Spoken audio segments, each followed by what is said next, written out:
Welcome to the Inner Dialogue podcast. It's me, ABSD, live from in my closet, but not for too much longer. We are under contract for a house, and it's amazing. It's everything that I wanted and more in all of the ways that I didn't know that I needed in a house and in a location. It is all of the Colorado vibes that I was hoping for when I moved here originally. And it is walkable to places. There's a state park 7 minutes away. We have a closed-in back porch and a basement, unfinished, room to grow. It's such a cool little retro house built in the 70s, and it feels like magic to me and like home. And I've only ever stepped in it one time. These last couple of weeks have been a whirlwind, almost like a really realistic dream. Although I know that I have actively lived those moments myself, it almost doesn't feel like it was my own consciousness in life as it was happening.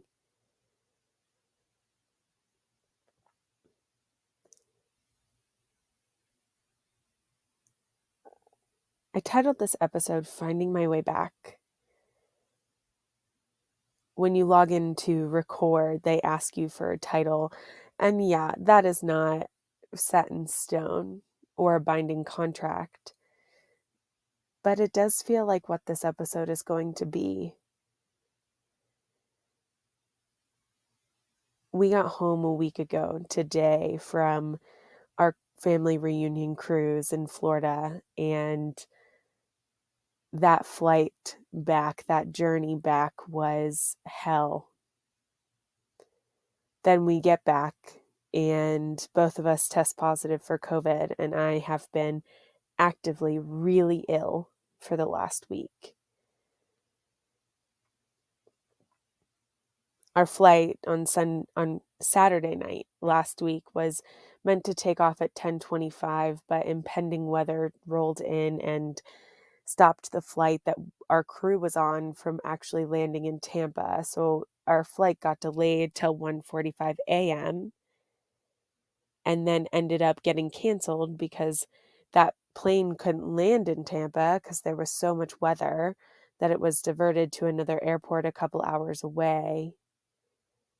And luckily, I was one of the lucky ones, and we were able to get on a flight that took off at 7:15 the next morning. So then it was the decision, do I text my friend or call my friend and ask if we come back to our apartment and sleep for 3 hours there, or do we just tough it out on the airport floor? Looking back now, the decision I would have made would have been to call my friend. The decision that we did make was to stay in the airport. And it was the most miserable couple of hours that I've experienced in a really long time. And it was freezing, and I felt myself every minute laying there on that airport floor, becoming sicker and sicker, and watching my partner, who was already sick, become more and more miserable by the passing minutes. When Starbucks opened at 4:30, I waited in the half an hour line so I could get a medicine ball tea and some hot food. And luckily, both of our flights that day took off on time, and we got back to Denver quickly and easily, as much as we could have that next day. Our bags didn't make it on our flight with us, and so luckily they made it on the flight after us and arrived not too long after we did. So we only had to wait a little bit longer for our bags. Our Uber driver that drove us home that day was so kind.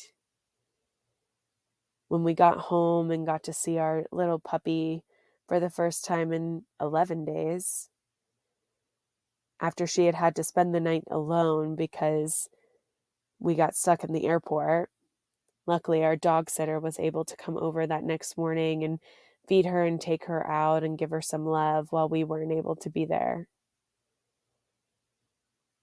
I cried so much on that airport floor that night. I was weepy and I couldn't control the tears and the utter feeling of discouragement that I was feeling. I was just so discouraged and also sad that our dog was home alone and sad that we weren't going to be sleeping in our bed that night and sad that we had to stay in the airport and discouraged by the air system, the air travel system. It sucks. Traveling by plane sucks. Not just the fact that weather happens and delays happens and cancellations, but the fact that they smush you into those seats like sardines. And y'all, I'm not a small person. I live in a fat body and I barely fit inside of an airplane seat. These days I fit a little bit better than I used to, but I still not comfortably. And so my discomfort then leaks onto my partner because I take up more room, which gives him less room. It's uncomfortable. It almost feels inhumane in a lot of ways. Like we are just shoving as many people as we can on a plane because money and people are trying to get where they're trying to go. There's so many people that are traveling every single day.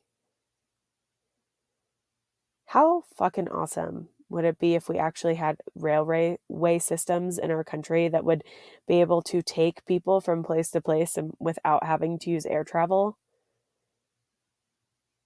That would be amazing. So we get home last Sunday, a week ago, and we both feel like utter garbage. I felt a little bit better than Nick did that day, but not by much. Monday rolled around and we just stayed and did nothing. I felt myself getting sicker and sicker as these days came, and although Nick tested positive immediately on Sunday, I didn't test positive until Tuesday. The day where I had told my family that I nanny for, yeah, I can come back tomorrow. I'm feeling a little bit better. Yeah, God angels in the universe were like, Alyssa, you're not okay. You can't go to work. So yeah, you're going to test positive. I had more COVID symptoms this time than I have the other 2 times that I had COVID. This was my 3rd time having COVID. It's now 3 years in a row. 2021, I had COVID when I got engaged. 2022, I got COVID over New Year's. 2023, I got COVID and over my birthday. It always has a way of ruining the plans that you make for yourself. I had to cancel a lot of plans this week. Not only plans that I was personally looking forward to because it was my birthday, but also plans in other people's lives because of families that I work for. But I was miserable. I went through so many of the different stages. I went from exhaustion, which I'm still feeling, not nearly as bad, to diarrhea, to the cough, to the congestion, to hot and cold sweats, to body pains and aches. There was one day that I cycled through 2 ice packs where I would take one out of the freezer and stick it on the back of my neck and on my forehead and then switch it out for the next one all day long because I was just so uncomfortable and so hot while also so cold. There were some nights this week that I woke up just in a pool of my own sweat on my chest, to my legs, to my forehead. I never did vomit this week. That was nice. Being sick is humbling. It forces you to do nothing and to take care of yourself. I truly could do nothing this week. I tried to get some work done, which I did, but in very small chunks because the brain fog that I had was unreal. I watched a lot of TV this week, more TV than I've watched in probably a year.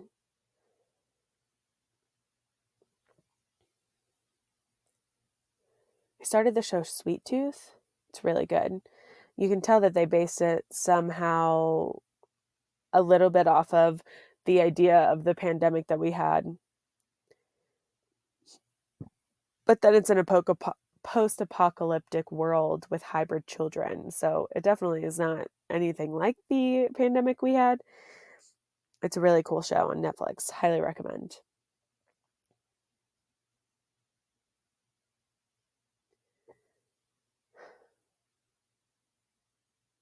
I turned 27 this week, which is a little bit strange for me because I feel a lot older than I actually am. And I know that I still have a lot of life experiences that I've not even unlocked yet. And I'm still so young, but I feel a lot older than I actually am.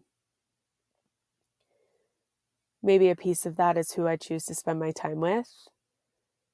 And a lot of people that I spend my time with are older than I am. But turning 27 felt good. I have a lot of issues around my birthday that I've been trying to work out over the last couple of years. Reframing the way that I look at my birthday. Having a summer birthday growing up sucked. No one was ever around. People were traveling. I didn't get the in-school celebration like other kids did. It just felt unimportant. I felt unimportant. And now, as an adult, realizing that I get to control the narrative about how I think and feel about my birthday, I'm trying. It's also been something that I haven't really been willing to look at or open up.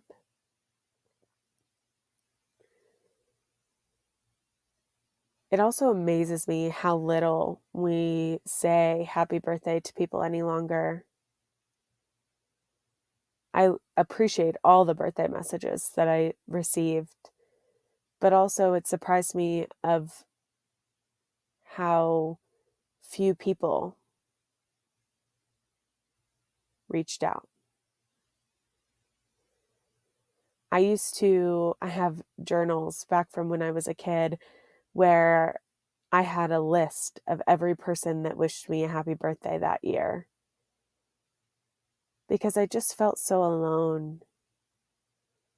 And I wanted to see who cared. And I thought that if you wished me a happy birthday, that you cared about me. And so there's a list of every single person's name that year that wished me a happy birthday because I thought it would make me feel better or more important or that I was loved. Those things don't directly correlate.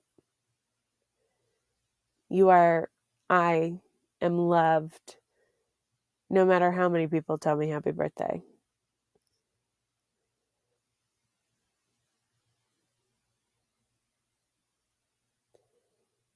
I was meant to get new tattoos this year on my birthday. I was meant to go to the Pride parade this weekend. That was what I wanted to do. And those had to get canceled. Luckily, I was able to get my tattoos rescheduled, and they will still happen, just not when I wanted them to.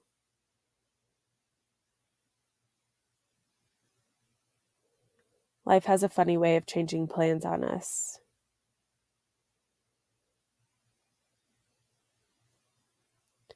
My life has been in flux for the last couple of weeks.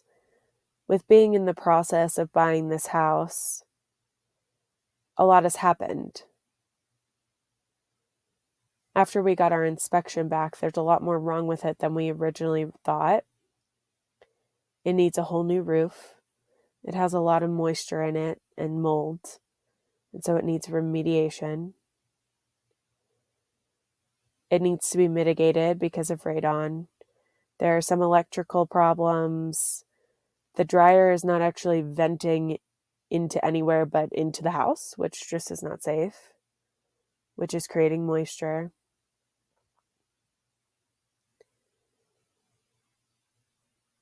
There are a lot of little things that our inspector said would be cheap and easy to fix. We would just have to bring someone out to fix them. In our pipes, there's a dip in our pipes that creates a lot of, the water is not draining properly in that spot.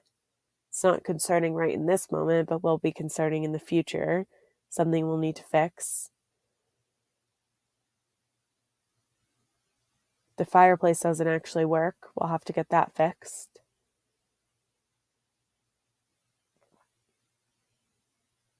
The whole back porch, closed-in porch, is not structurally sound.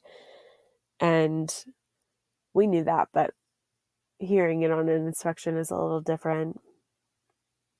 And other things as well. We got that call while we were sitting on the beach at sunset. And our inspector talked us through all of it and what it would look like to have to fix a lot of it, and kind of took us off the edge of what it feels like to get an inspection report that is just covered in safety concerns and hazards. Things that you're not allowed to move into a house and live in it because of all those safety concerns. Our realtor reached out to the seller and asked for them to do some of the work themselves because that was a lot to ask for on our side. They have made claims with their insurance company, which is an awesome start. Then a couple days later, we find out that the house actually is in probate because when the husband passed away, the wife was not properly put on the title. And so now they had to hire a lawyer to get the house out of probate so that they could even sell it to us in the first place. Then the appraisal came back. And good news was that it appraised at the value that we had offered, but it only appraised at that value if they fixed the roof and the moisture and remediated the mold, which is a good news and a win for us because that means that we don't have to do it. So our closing date, which is tomorrow, is inevitably going to be pushed back, which actually ends up being good news for us too, because if we get past the 5th of July, then we don't have to pay our first mortgage payment until September 1st, which would work out really well for us because we're paying rent here until the end of August.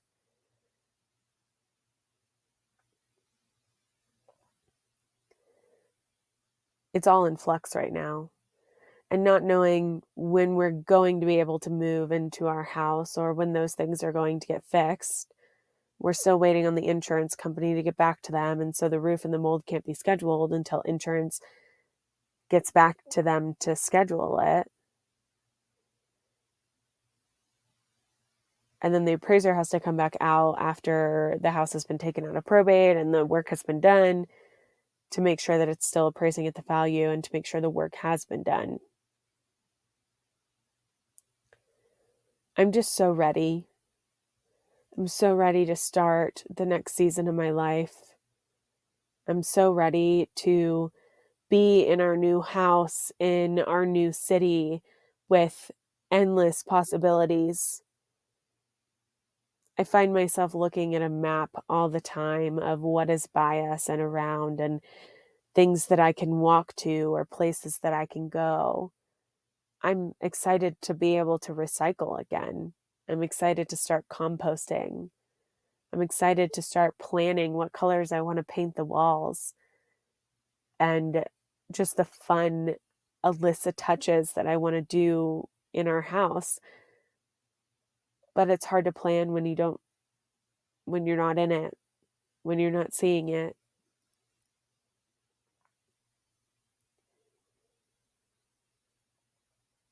These are my last 2 weeks that I am going into of nannying for the family that I nanny for. I made the decision that nannying was coming to an end in this season of my life, and I was nudged to that decision.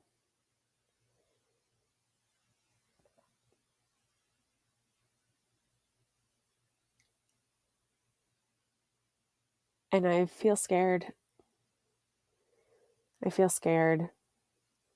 I feel scared for what's next. I feel scared for my piece of our finances. I know it's all going to work out because it always does, and I'm exactly where I'm meant to be. But I still feel fear.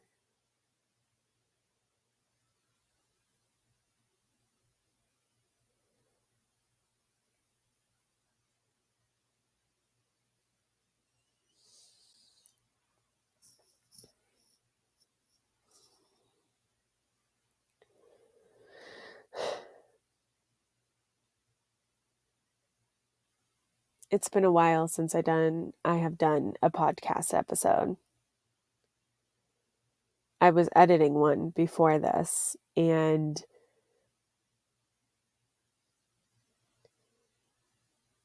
I recorded it before the cruise.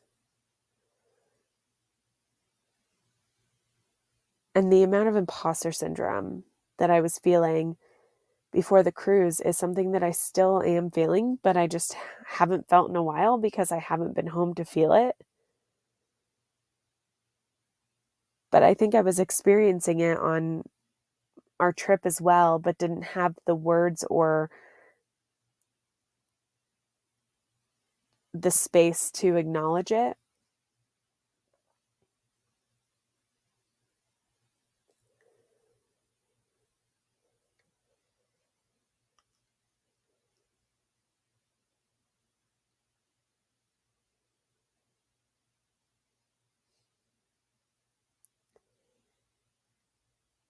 After I posted my podcast on social media,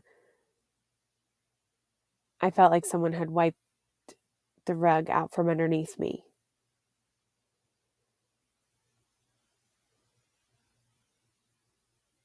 It almost was like, how can I was so obsessed with watching the statistics of it, the analytics that come back from having a podcast online. And it's really cool to see an experience. And I was obsessed with that. And I think I wanted to watch it continue to grow. And I was motivated and it felt good. And so posting a lot all at once created burnout for me.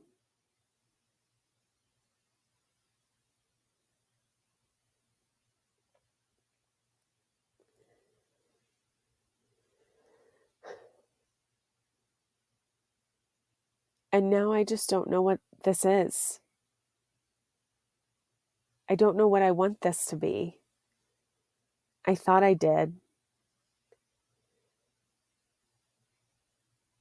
And I do believe, I know that a lot of the pieces of what and why this podcast was created is still those reasons.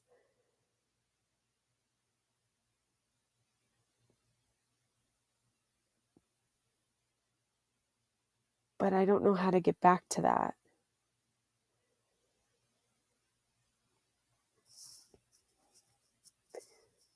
Hence why this episode is called Finding My Way Back.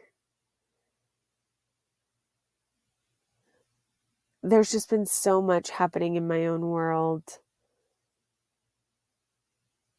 It's been hard. And I have not been taking time to focus on myself, on my growth, on my spirituality. And I've been contemplating why that is, why I have such a hard time with that. Keeping a routine when I'm away for my mental and spiritual practices. It was almost like I took a vacation from myself. And I don't want to take a vacation from myself. I want to be me all the time. I want to live authentically me all the time.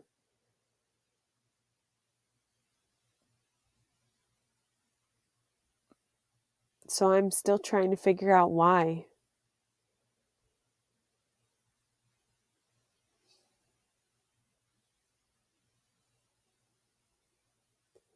I'm still searching for clarity. And I think when life is in flux, when you know things are about to change, but the change hasn't happened yet, and it leaves you in this really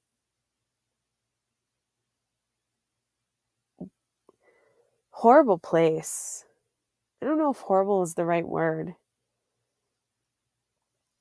It creates discomfort for me because I have so much to be excited for of what's coming next. I have so much to be excited for.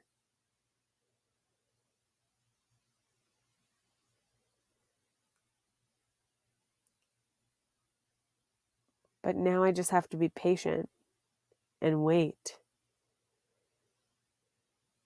which then causes my brain sometimes to fall into the trap of what could go wrong, which is not the way that my brain works all the time. But people around me, that's not fair.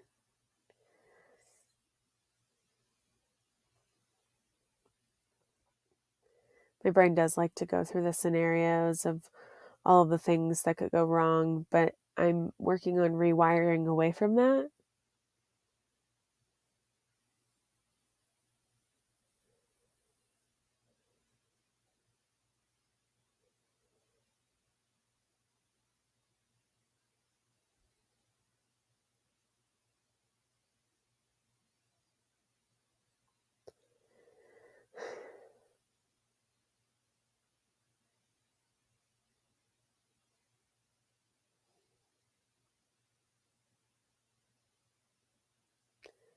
I feel comfort knowing that I am right where I'm meant to be, sitting in this stillness. You know, I might not know why yet or how, but the how is not my responsibility. But I do know that I am finding my way back.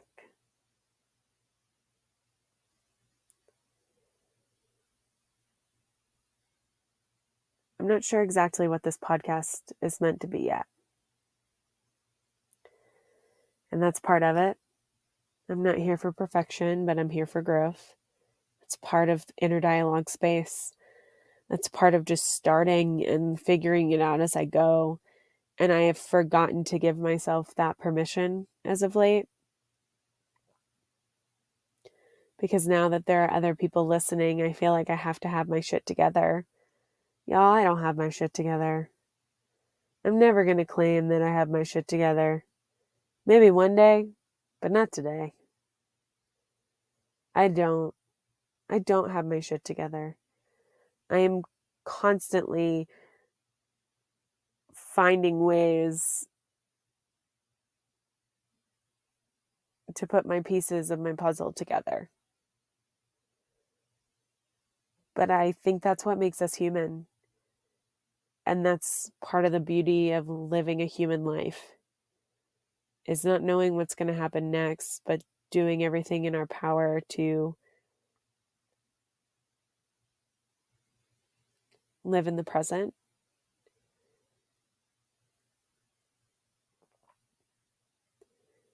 And create clarity on what we want for our life and the way that we want to live our lives. I'm working on creating clarity right now. And I'm pretty confident that I do know what I want. And I'm excited to be able to put some of those into action when we move. I feel this apartment holding me back. I feel this life in Aurora holding me back. And I'm ready for what's next.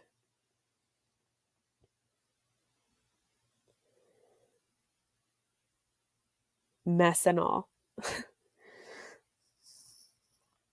That's okay if it's a little messy.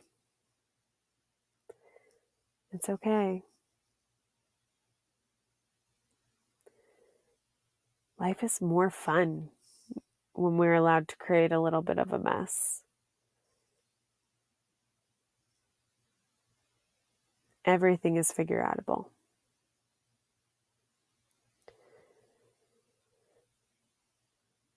So that's an update on where I've been and what's been going on.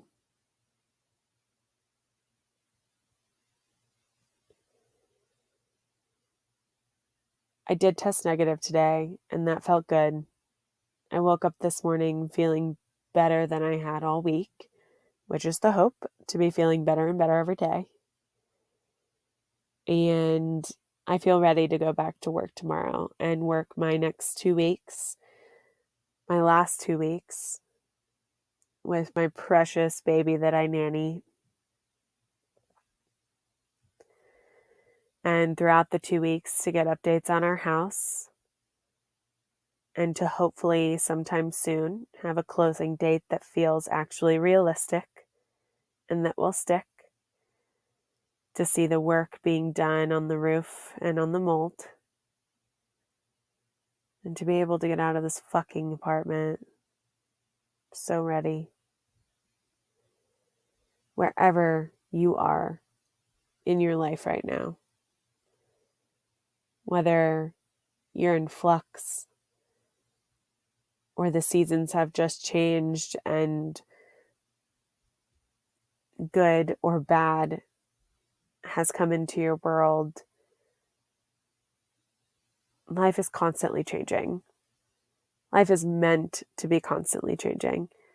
We're constantly meant to learn how to adapt to our new scenarios and that we are in and the seasons of life that are happening.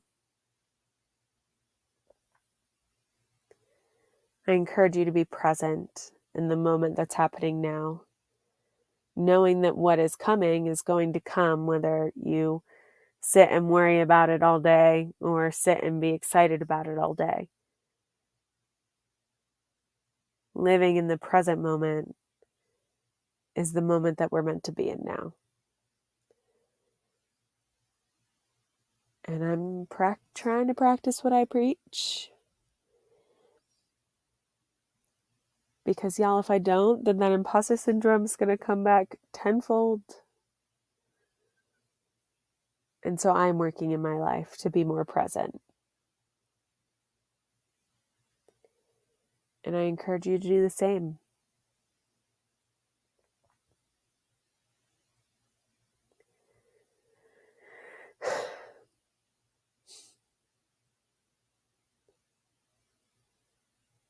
I love you.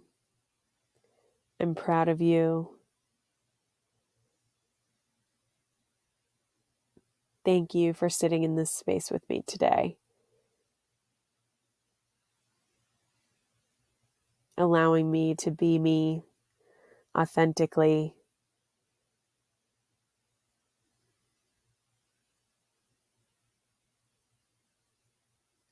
And to see all the sides of me.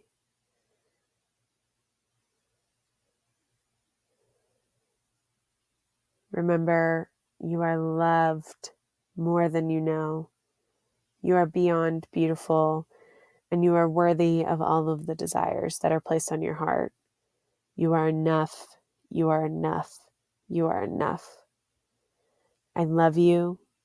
Go out, love loudly, take up space, and live as authentically you. The path of self-discovery is the greatest path of all. I love you. Till next time. Thanks for joining me in the Inner Dialogue space. Bye.